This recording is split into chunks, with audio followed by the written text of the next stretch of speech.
Hi Aquarius. Welcome into your July 2025 Cancer season reading. Aquarius at Sun, Moon, Rising. Ooh, let's have a chat. Let's talk. It looks like Uranus in Gemini really wants to talk to you, one of your ruling planets. Gemini season just ended. We're in the beginning of Cancer season. Not just, but recently ended. We're in the beginning of Cancer season. Venus is in Gemini. Uranus is about to move into Gemini. Gemini is in your fifth house. Your fifth, what stuck out to me most is your fifth and your third house. Regardless if Aries comes up, we're going to ask about all of that. All of that meaning Neptune went retrograde in Aries, and Saturn will also join Neptune in just a short amount of time. But let's get back to this. Gemini. Okay, so this is a big deal. Something that needs to be addressed is going to come out. And of course, it can come out in one way or another. It really just depends on where you're at with communication. It's going to, of course, revolutionize during the next 8 years, but this has to do with something that both mentally and habitually you've been used to doing, being. This is about your connection with, in your relationship to another, to someone who might just be a lover.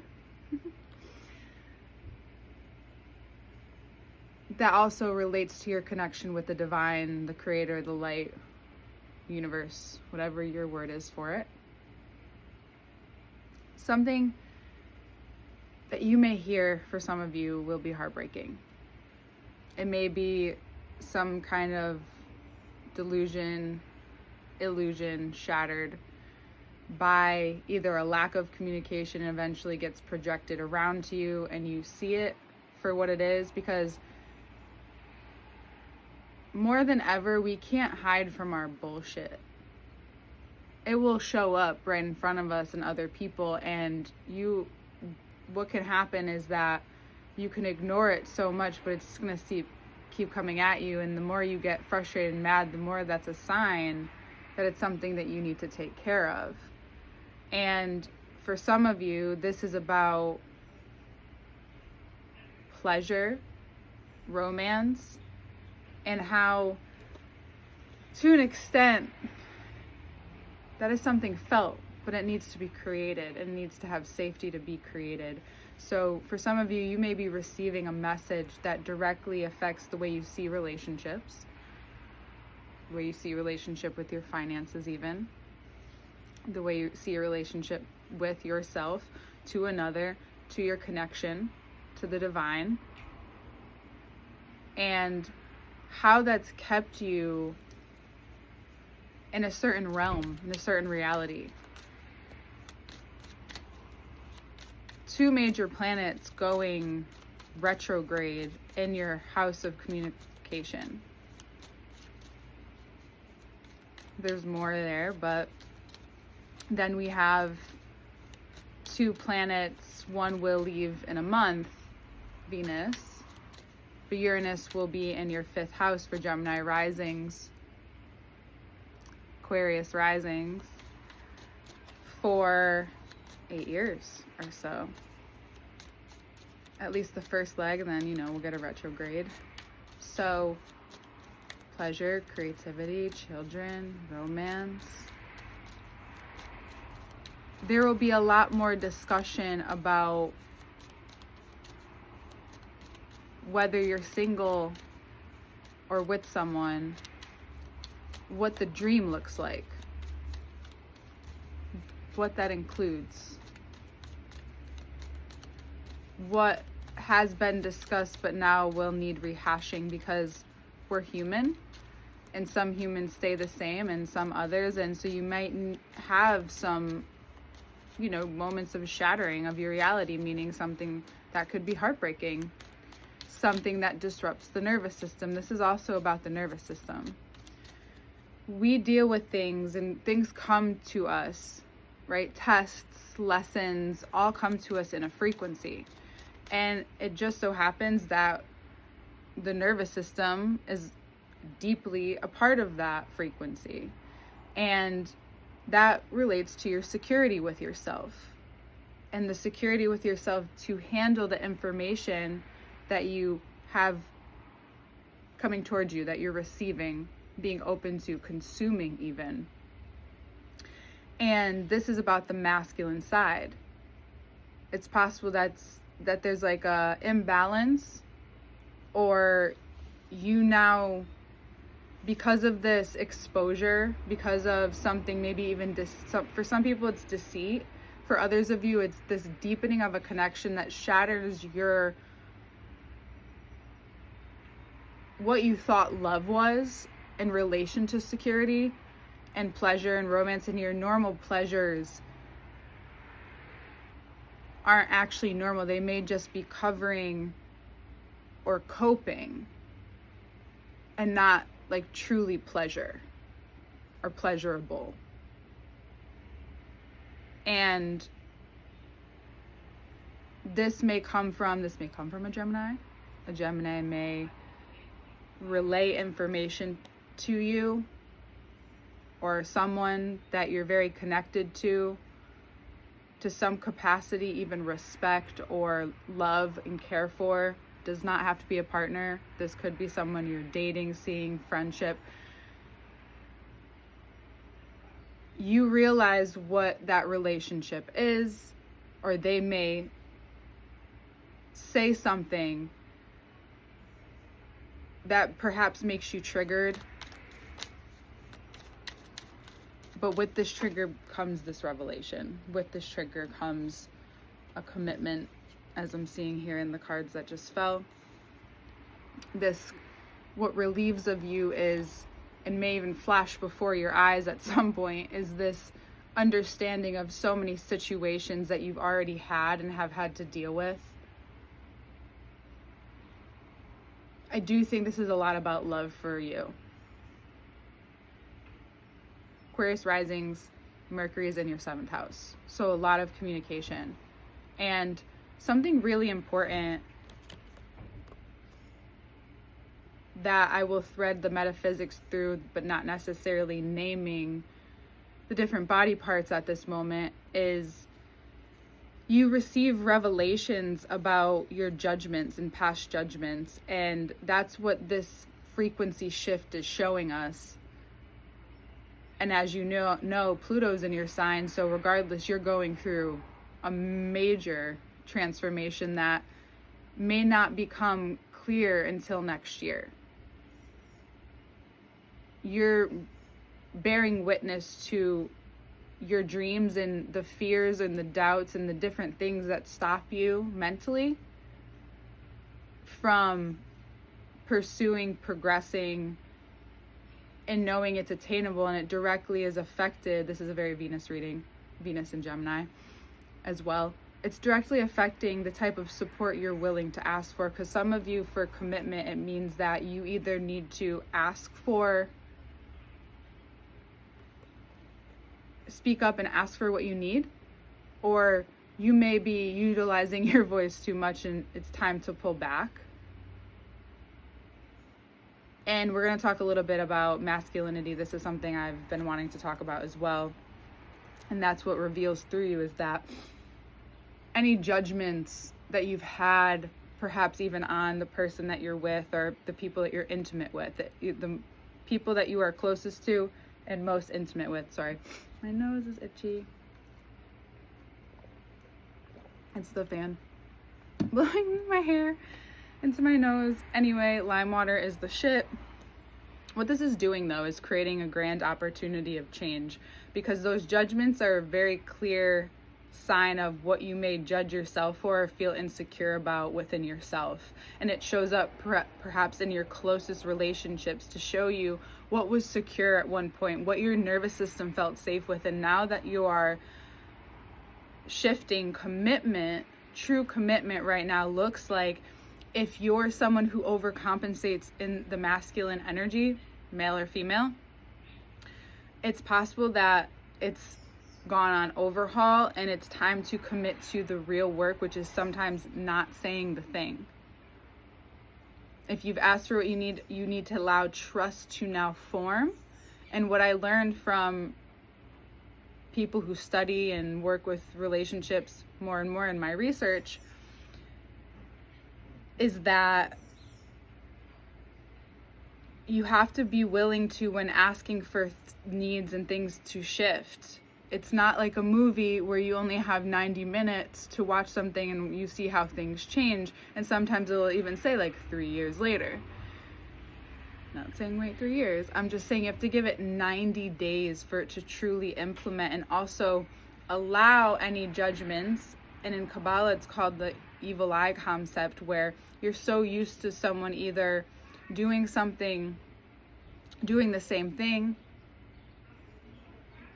and you just assume their behavior, but you've talked enough about, I would love it if you could do this. And I just want to find a great example.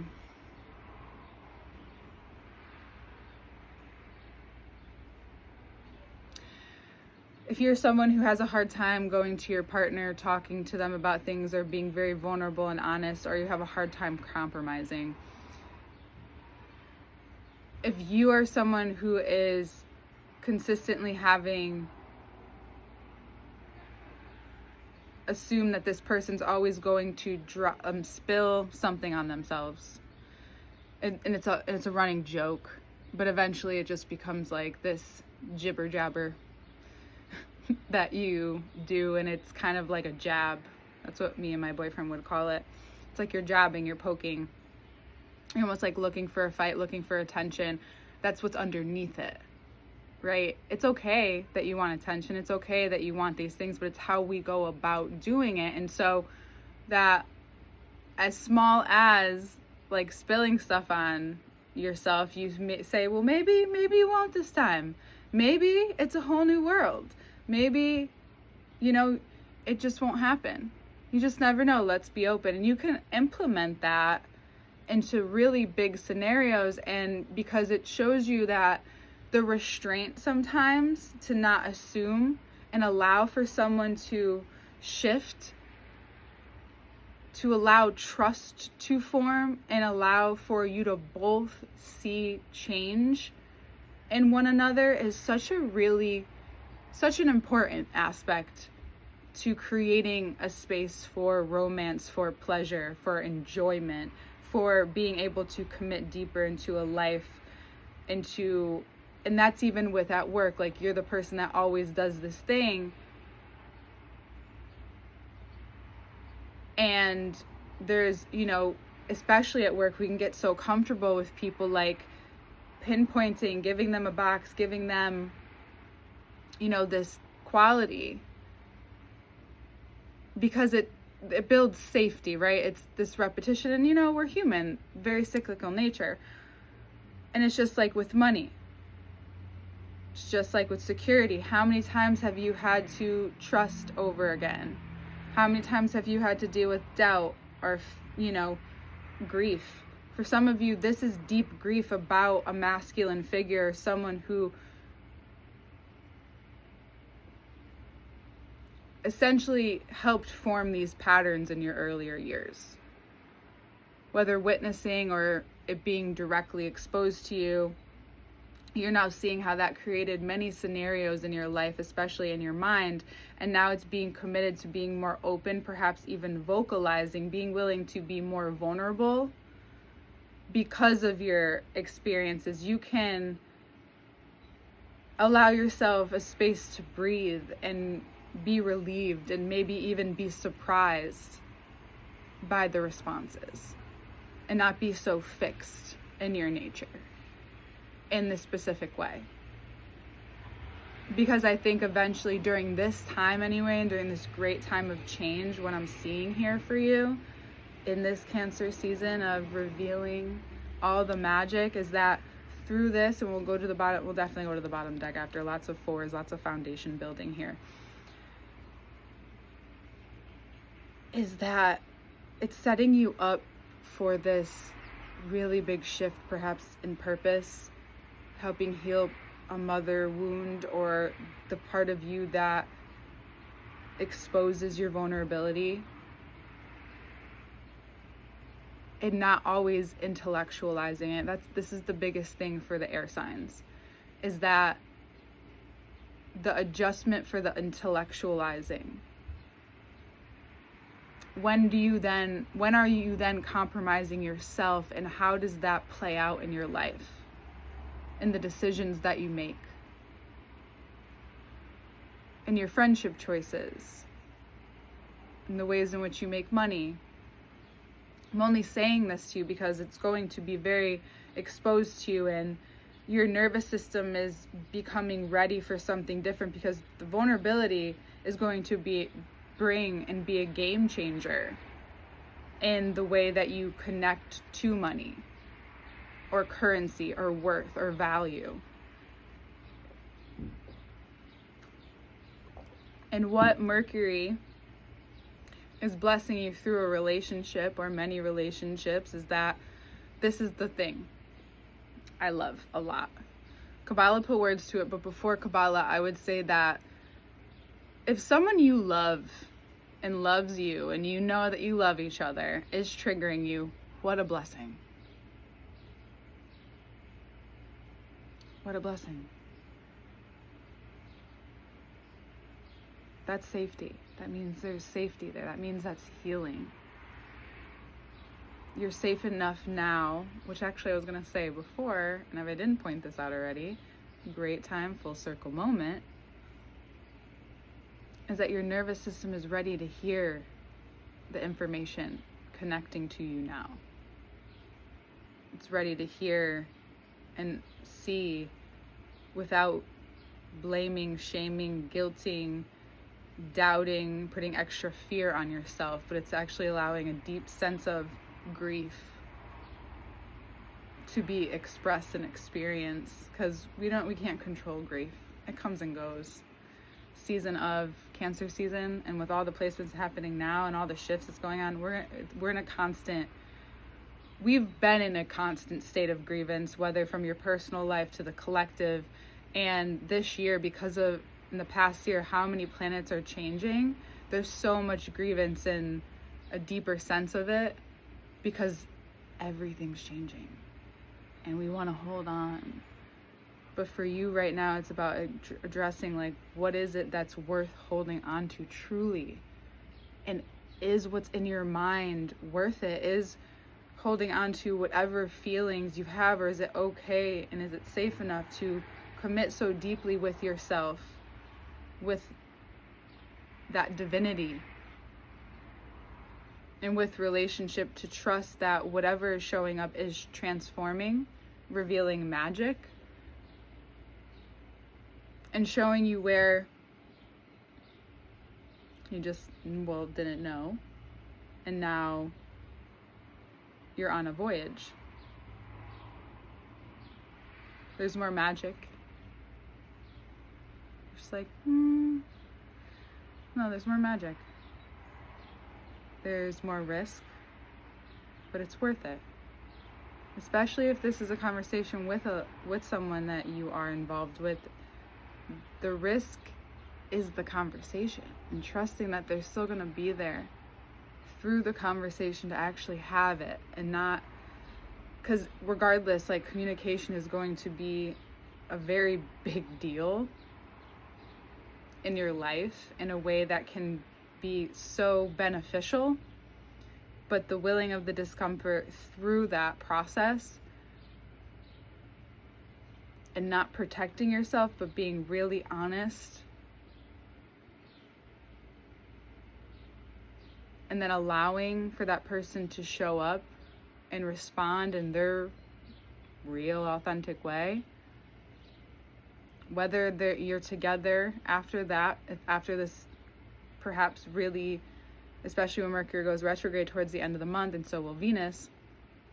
No, I'm sorry, Venus will move into Cancer.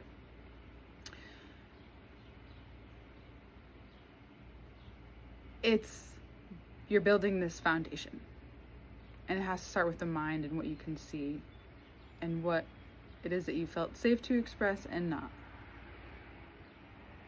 And where meeting the needs of the other person is also extremely important and very feminine, if that's something that you're needing to balance out right now.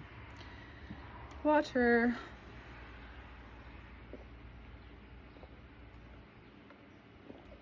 This will bring clarity to your mind in a way that you maybe have been afraid of because you've been afraid of the change. But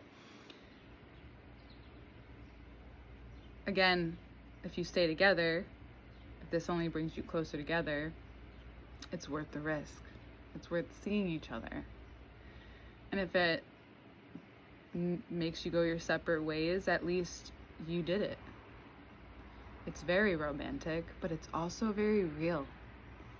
It's like taking a risk with money. It's like taking a risk on a career, on a move, on anything. And we like to be calculated all the time.